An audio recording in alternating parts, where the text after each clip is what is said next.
Hello my stamping friends, welcome to another episode of Stamping Techniques 101. Today I am going to share with you a little brusho technique that I called controlled brusho, if there is such a thing. There is a little bit, but it takes a little bit of work, and let me give you the supply list and then you can make it along with me. Let's start with brusho. It is on page 26 of the Occasions catalog up here in the corner, and the stamp set that we're using today is this beautiful day, and it's got a couple of nice big images that we can play with, and then a couple of great sentiments, and they're step by step here, but this isn't the way I'm going to do the technique, so it's a little bit different. And I keep mine in the original box, but I've got a little bin here as well, because once you poke the holes in these little guys, they don't exactly fit back in the box, and you don't want to get this powder all over your workspace, and especially not in your carpet. Okay, so I'm going to be playing with three colors today, but there's a moss green, there's a Russian blue, I'm going to call this orange because I can't pronounce that, there's a brilliant red, and there's a yellow. So those are the ones that we're going to be playing with today, and I don't know if you can see this or not. I'm going to come up close here. There you go. I've got 3 holes poked in this side and 1 hole poked in this side. So the one that's got the pin in it, the single hole, I use that as my air vent, and I use this one as my little shaker. And I used my piercing tool to make those little holes, and if you're finding that you're not getting enough out, you can just kind of whittle it around a little bit and make the hole just a little bit bigger. You also, unless you want to paint with this stuff, you don't necessarily want to take this protective guy off of here. I have painted large projects with a couple of mine, so I've taken the lids off so that I could get a larger supply out. Not recommended. Be careful again, you don't want it all over the place. And I don't know if you can tell, but I have a big craft mat on here. I have got paper towel over top, and I have a whole bunch of aqua painters filled with water, and I'm going to have some spritzers in half a second because I just forgot them. Okay, we're not doing a lot of spritzing, so I only have 2, but you want an aqua pen and you want your heat tool. Definitely a must. I have this taped down to a firm surface, and great thing to do with your leftover or retired washi tape. And then I also have a butterfly that was kind of a mistake from a previous project, but I do use it for masking. So one of these is going to be handy because we're going to control what goes in here, but there's also going to be a splash over, and at the end of the splash over I did spritz it a little bit to get that nice background. Alright, let's get started. I gold embossed. So stamp with your Versamark, cover it with gold embossing powder, shake off the excess, and heat set it so that you get it like this. You cannot have too much paper towel for this project, let me tell you. So starting with my aqua painter, and I'm going to work in these little centerpieces, and you need to get this quite wet without it running. So I'm squeezing a drop into each one.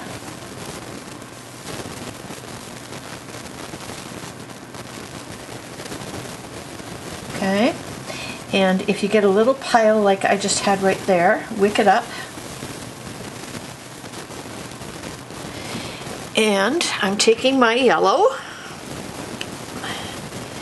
and I'm going to shake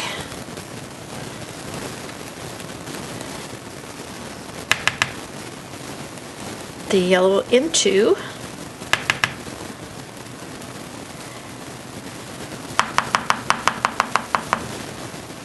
now. You'll see that that one's running. You'll see that this one isn't. This one's not as wet, so I need to add some more water.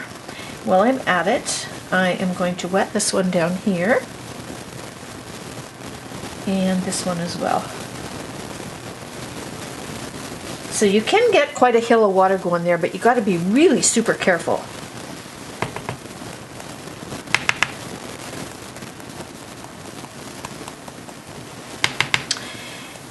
And you'll see that it comes out and there's little speckles, and there's yellow and orange in this one, and you'll see that because I haven't mixed them, they're staying with those cool little dots in them.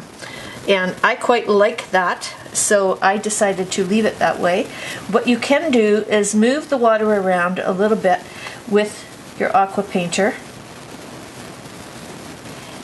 just in case you've got any little white spots showing. Okay? Now, you can let this dry, or you can very, very, very carefully start wicking up some of this water. And you want to just touch the water with a clean paper towel.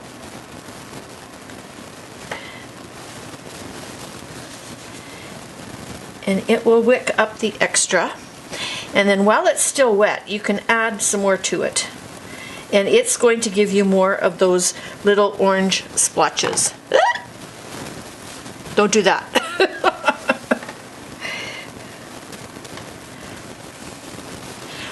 Let me zoom in a little bit so you get a little bit better look at this. There we go. Sorry, I should have done that before. So I'm adding some more. And if you want them to run a little bit, you can add a little bit more water, but you got to be really careful that you're not going to muddy it. And I'm kind of liking them the way they are. And so what I do with this is I'm going to zoom out again. Hold on, I'm going to turn it off for a sec here. So the reason I have my paper towel here is because I am going to do this to get rid of all of the excess, hopefully, that is on there. And you can use a paintbrush, you can also blow on it, and I'm going to cover that with a paper towel because again, I don't want it traveling around. And I'm going to zoom in again. And now we have to dry the piece, which I'm going to do off camera, but you can see that it is still quite wet. But aren't those crystals amazing? Okay, so hopefully I got that dry enough. Now what we're going to do is I'm cleaning my aqua painter, and I'm going to come back in here to the other spots, and I'm going to start adding the water to them. Now again, you want to try and keep the yellow spots dry, otherwise this red is going to flow right in and it's going to mess up your yellow.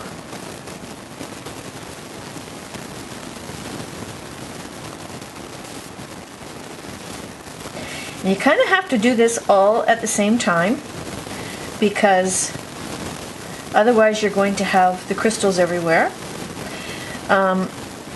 A note about my watercolor paper that I'm using, it's 4 1/4 by 5 1/2 so that I can tape it down and that I've got room to chop it down to size without losing my entire design.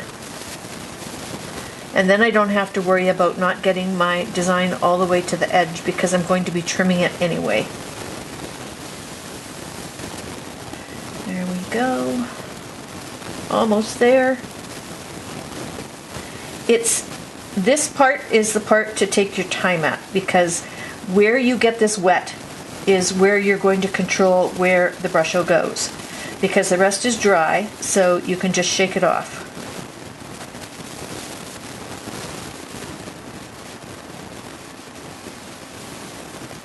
Okay, and a little bit more down here.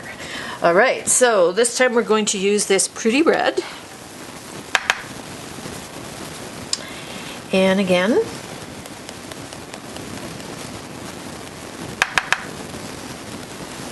I find sometimes that it all gets stuck in the lid, so I have to kind of shake the bottom of it to get it back down so it gets moving again. These are really dry. So I'm just wetting them a bit. I'm going to be moving this ink around anyway, so, but does it have a cool splotchy look to it? Now, if you want to save this part, you do exactly the same thing. You're going to wick up any of the extra water and then dry it right away with your heat tool, and that will preserve this look, which I think we may do this time. Let me see how well I do with this. Come on, not too much. There we go. Come on down here. And you can do the same thing, move the water around to get any of the white spots that are showing, like that one right there. You got to be careful that you don't get too much water though. This gets kind of tricky.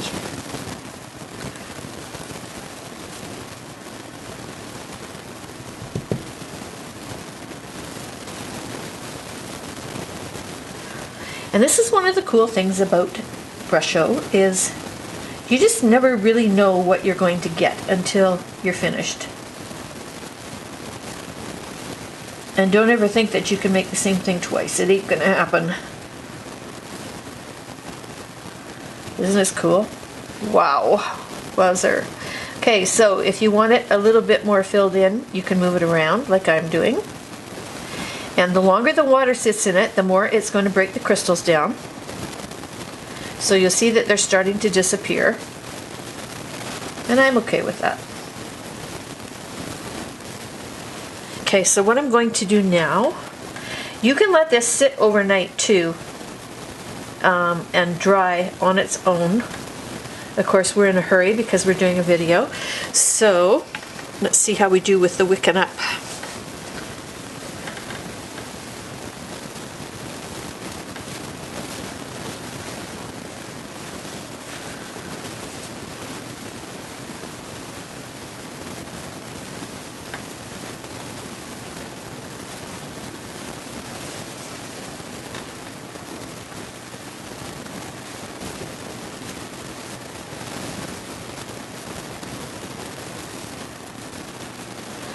Okay, so remember I said we have this second go around. Well, what's going to happen here is I'm going to use one of my spritzers. I just want to make sure that, yeah, okay. So I'm going to hold this butterfly and I'm going to add some more yellow out here. I've already got my main colors in there, so I'm not too worried about that. Plus, it's kind of creative license. You never really know what's going to happen, right? So get your spritzer going the right way. And spritz that. There you go. And then you can turn this over and come down here. And you can spritz that a little bit as well. And so now, heat set it really quickly. There we go. Okay, so I'm going to take off my washi tape.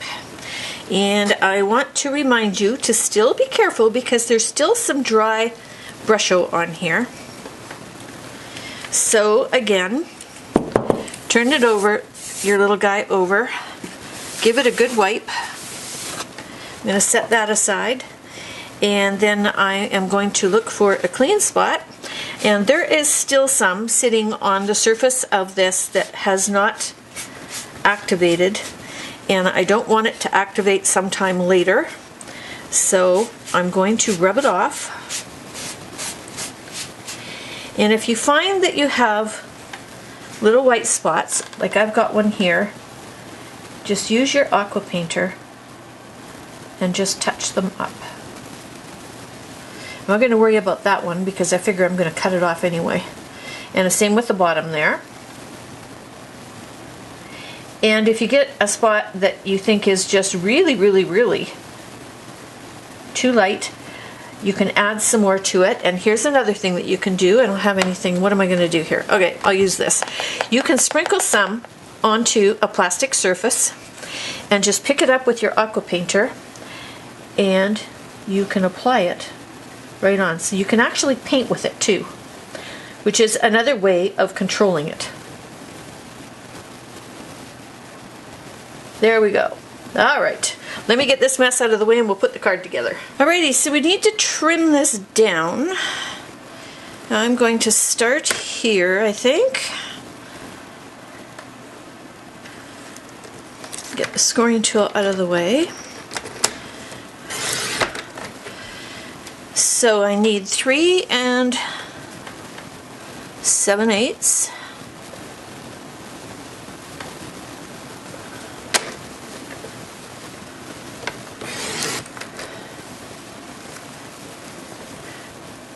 My goodness, that's warped. Let's try that again. And I'm going to slice the bottom off here before I do a good measurement. So lining that up. So 3 7/8 by 5 1/8. So I'm going to pop this back in here and go to 5 1/8. There we go, cut down and perfect. So obviously we got this wet, so we're going to use our fast fuse to hold it down because it will help keep it flat. And I use an excessive amount because I want it nice and flat.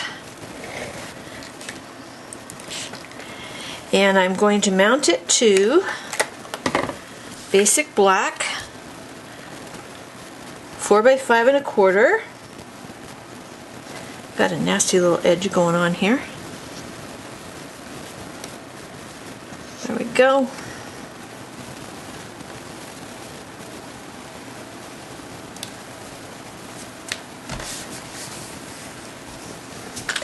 And now it's flat, so I can use my snail.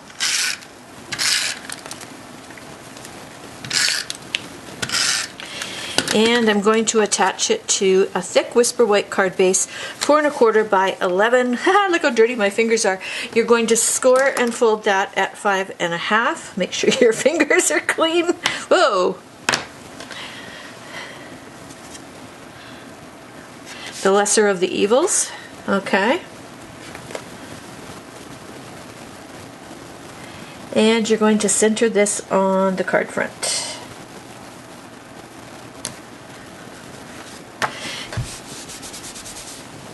There we go. Now I heat embossed the sentiment, and I did the whole thing, this little guy here, and then I just snipped off the bottom part